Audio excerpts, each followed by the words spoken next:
নমস্কার বন্ধুরা, আজ আমি তোমাদের সাথে এমন একটা রেসিপি শেয়ার করব যেটা তোমরা এর আগে কখনো খাওনি। এই রান্নাটি সম্পূর্ণ আমার নিজস্ব চিন্তা। দেখো তোমাদের কেমন লাগে। আজ বানাচ্ছি মাশরুম বল। প্রথমে মাশরুমের এই লম্বা মতো ডাঁটাটা হালকা করে নাড়িয়ে আলাদা করে নিচ্ছি। এবার দেখতে ঠিক গোলবাটির মতো লাগছে। ভেতরের এই কালো অংশটাকে আমি চেঁচে বাদ দিয়ে দিচ্ছি।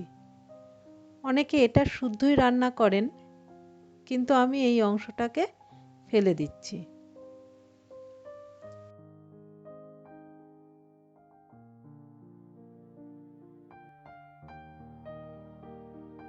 দেখো পরিষ্কার করে নিয়েছি। এবার জলে একটু ধুয়ে নিলাম। এমনিতেই মাশরুমের জলীয় ভাব বেশি থাকে, তাই একটা টিস্যু পেপার দিয়ে অতিরিক্ত জলটা শুকিয়ে নিচ্ছি।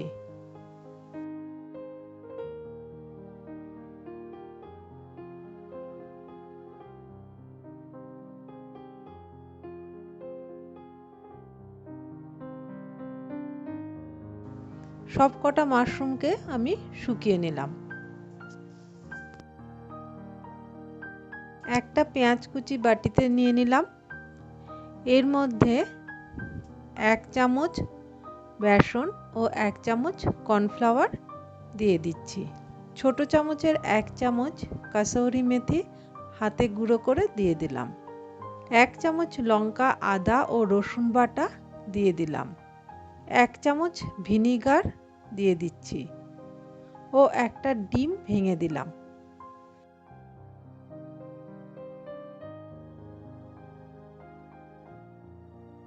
স্বাদ মতো লবণ দিয়ে দিলাম। এবার সব কটাকে খুব ভালো করে মিশিয়ে নিচ্ছি। কোনো রকম জল দেব না।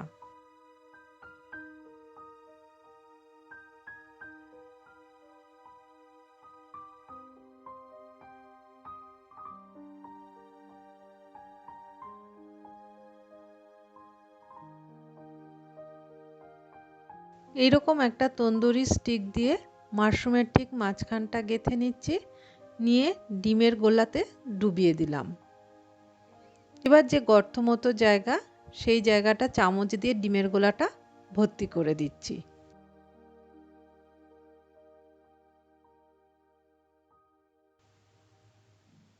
এবার আস্তে করে গরম তেলে বসিয়ে দিচ্ছি। একটু সেট হয়ে যাওয়ার পর পাশ থেকে গরম তেল হাতাতে করে ওপর দিয়ে দিয়ে দিচ্ছি। এর ফলে অল্প তেলে চারিদিকটা খুব ভালো করে ভাজা হয়ে যাবে। লাল লাল করে ভেজে নামিয়ে নিচ্ছি। একটা টিস্যু পেপারের উপরে রেখে একটা চামচ দিয়ে হালকা করে ধরে কাঠিটাকে টেনে বার করে নিলাম।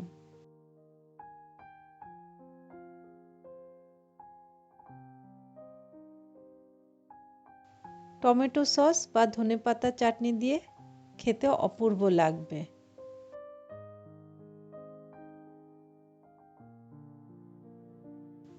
তোমরা অবশ্যই আমাকে ফিডব্যাক দিও, তাহলে নতুন নতুন রেসিপি করার আরও উৎসাহ পাবো।